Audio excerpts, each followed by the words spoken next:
말 그대로 공포입니다. 한국의 메이드 인 차이나 제품이 쌓이면 그 나라 해당 산업은 여지없이 위기에 빠지고 맙니다. 남미 항구에 쌓인 중국 철강이 그랬습니다. 칠레 최대 규모의 철강사 오하치파토는 중국에서 밀려오는 배춧값 철강을 이기지 못해 결국 공장을 폐쇄했다고 외신은 전하고 있습니다. 종업원 2만여 명이 거리에 나앉아야 할 판입니다. 이게 뭘 의미할까요? 대륙의 실수란 말이 있습니다. 중국 가성비 제품을 뜻합니다. 시작은 핸드폰 충전기였죠. 너무 싼데 품질은 뭐 그럭저럭 좋았다. 이럴 때 우리는 대륙의 실수라고 표현을 합니다. 짝퉁의 나라 중국이 이런 것도 만드네, 제법이야, 뭐 이런 칭찬이었지만 실은 조롱이었습니다. 중국의 기술 수준을 비꼬고 얕잡아보는 속내가 담겨 있는 말입니다. 그런데 실수 제품은 계속 진화를 합니다. 대륙의 실수 선풍을 일으켰던 샤오미는 손풍기를 만들더니 공기청정기를 내놓고 TV를 만들더니 로봇 청소기를 개발한다고 합니다. 심지어 이제는 전기차도 만듭니다. 대륙의 실수란 말이 무색해졌습니다. 자, 그렇다면 대륙의 실수라던 중국의 제품은 지금 세계 그리고 우리에게 어떤 존재가 되어 있을까요? 바로 공포입니다. 세계 각지에서 중국 공포에 질린 사례는 너무나 많습니다. 유럽 항구에 등장한 중국 태양광 패널은 독일, 이탈리아 등의 태양광 산업을 초토화시켰습니다.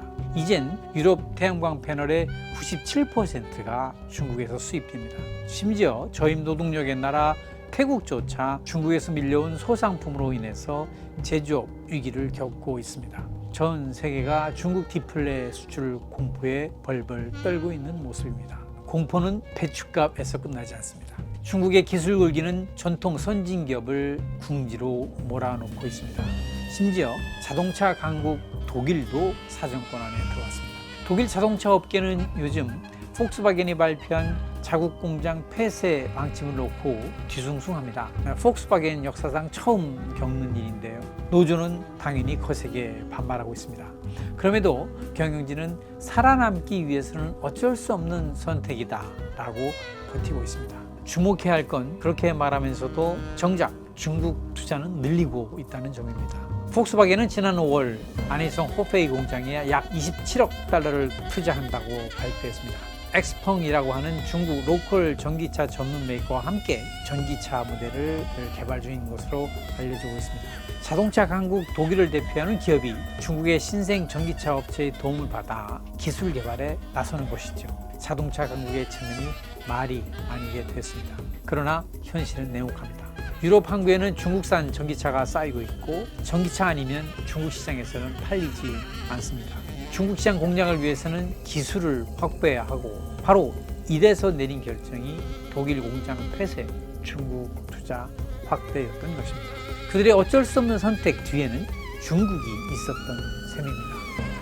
우리 이야기이기도 합니다. 알리익스프레스, 테무 등의 플랫폼을 타고 밀려오는 중국 저가 제품은 내수 기반의 국내 중소제조업체들을 위기로 내몰고 있습니다. 우리 일상생활에서 쓰는 어지간한 제품은 죄다 서해바다를 넘어 평택항으로, 인천항으로 들어옵니다. 평택항구가 붐빌수록 한국 중소기업들은 벼랑 끝으로 몰리는 그런 형국입니다. 좀 더 크게 산업 차원에서 볼까요? 중국의 기술 추격은 한중 산업 양국에 서로 도움을 줬던 중간재 교육 구조를 위협하고 있습니다. 그들이 대륙의 실수 제품을 만들 때 우리는 최소한 그들과 나눌 게 있었습니다. 부품인 것이죠. 핸드폰, 자동차 등 완성품은 중국에서 지금 우리는 못 만듭니다. 또 팔지도 못합니다. 그러나 그들이 만드는 핸드폰이나 자동차에 쓰이는 부품은 우리가 만들어 수출할 수 있었습니다. 부품 기술이 그들보다 뛰어났으니까 말이죠. 같은 제품군에서도 좀 더 부가가치가 높은 건 한국이 하고 부가가치가 낮은 건 중국이 하는 식의 분업 논리가 작동하기도 했습니다. 그러나 지금은 아닙니다. 핸드폰뿐만 아니라 핸드폰 부품도 이제는 중국이 혼자 잘 만듭니다. 그들은 더 이상 한국 자동차 부품을 사가지 않습니다. 오히려 중국 중간재를 우리가 사와야 할 판입니다. 고부가 영역은 한국이, 저부가는 중국이 라는 분업 구조도 깨진 지 오래입니다. 지금 위기에 직면한 우리 석유화학업계가 그래서 망가졌습니다. 중국의 기술 굴기가 우리에게 공포로 다가오는 그런 사례는 많습니다. 화웨이가 2번 접는 폴더블 폰을 내놓으니까 한국 스마트폰은 말 그대로 긴장 모드입니다. 중국의 조선 기술은 전통 컨테이너선뿐만 아니라 기술 수준이 높은 LNG선까지 치고 올라오고 있습니다. 전기 배터리도 늘렸습니다. 심지어 메모리 반도체 분야에 있어서도 그들은 범용 제품을 중심으로 한국의 야성을 야금야금 파고들고 있습니다. 우리 먹거리가 통째로 위협받고 있다는 얘기입니다. 우리 인식 속 중국 제품은 여전히 대륙의 실수입니다. 얕잡아보고 조롱하는 사이 이런 실수 제품들은 우리에게 무서움을 안겨주는, 위협감을 주는 존재로 성장했습니다. 그들이 달려들면 우리 산업은 여지없이 위기로 내몰립니다. 그러니 공포입니다. 대륙의 실수가 아닌 이제는 대륙의 공포다라는 말이 나오는 이유입니다.